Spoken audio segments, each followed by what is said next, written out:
ന്യായാധിപന്മാർ 14 അധ്യായം. സാംസന്റെ വിവാഹം. സാംസൺ തിമ്നായിലേക്ക് പോയി. അവിടെ വെച്ച് ഒരു ഫിലിസ്ത്യ യുവതിയെ കണ്ടു. അവൻ തിരിച്ചു വന്ന് മാതാപിതാക്കന്മാരോട് പറഞ്ഞു, തിമ്നായിൽ ഞാൻ ഒരു ഫിലിസ്ത്യ യുവതിയെ കണ്ടുമുട്ടി. അവളെ എനിക്ക് വിവാഹം ചെയ്തു തരണം.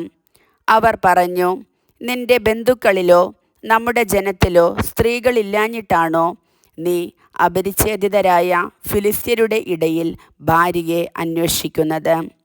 എന്നാൽ സാംസൺ പറഞ്ഞു, അവളെ എനിക്കു തരുക. അവളെ എനിക്ക് ഇഷ്ടപ്പെട്ടു. അത് കർത്താവിൻ്റെ ഹിതമാണെന്ന് മാതാപിതാക്കന്മാർ മനസ്സിലാക്കിയില്ല. അവൾ ഫിലിസ്ത്യർക്കെതിരായി ഒരവസരം പാർത്തിരിക്കുകയായിരുന്നു. അക്കാലത്ത് ഫിലിസ്ത്യർ ഇസ്രായേലിൻ്റെ മേൽ ആധിപത്യം പുലർത്തിയിരുന്നു.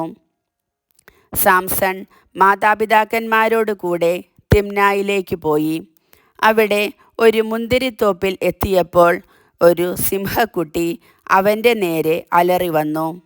കർത്താവിൻ്റെ ആത്മാവ് അവനിൽ ശക്തമായി ആവസിച്ചു. ആയുധം കൂടാതെ ആട്ടിൻകുട്ടിയെ എന്ന പോലെ അവൻ ആ സിംഹത്തെ ചീന്തിക്കളഞ്ഞു.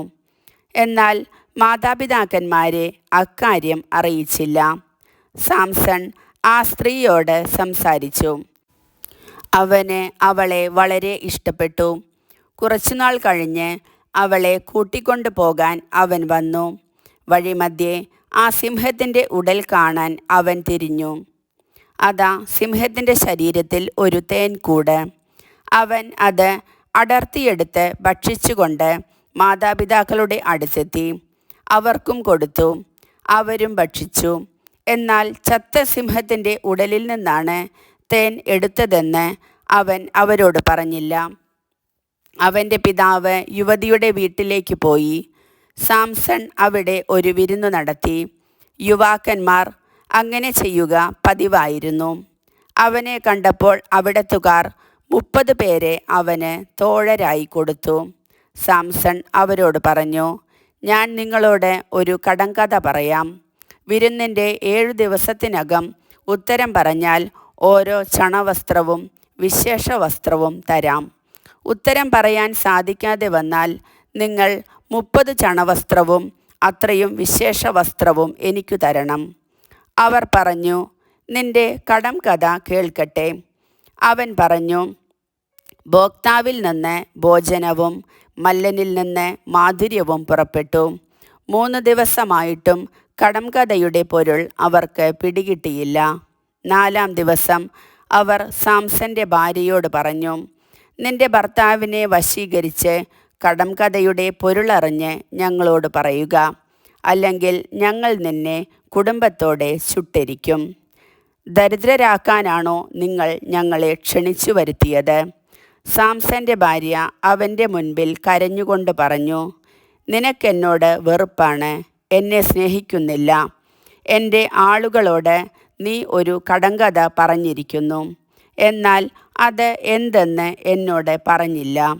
അവൻ പറഞ്ഞു, എൻ്റെ മാതാപിതാക്കന്മാരോട് പോലും ഞാനത് പറഞ്ഞിട്ടില്ല. പിന്നെ അത് നിന്നോട് പറയുമോ?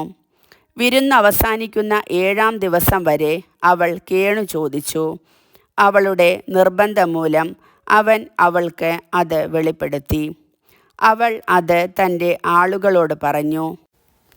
7-ാം ദിവസം സൂര്യാസ്തമയത്തിന് മുൻപ് പട്ടണവാസികൾ വന്ന് അവനോട് പറഞ്ഞു, തേനിനേക്കാൾ മാധുര്യമുള്ളതെന്ത്? സിംഹത്തേക്കാൾ കരുത്തുള്ളത് ആര്?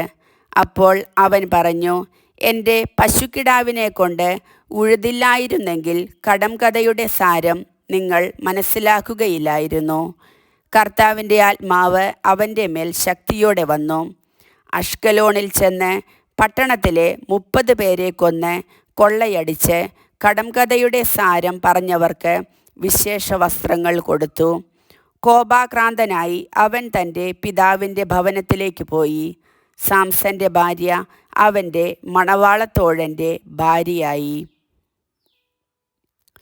കർത്താവിൻ്റെ വചനം.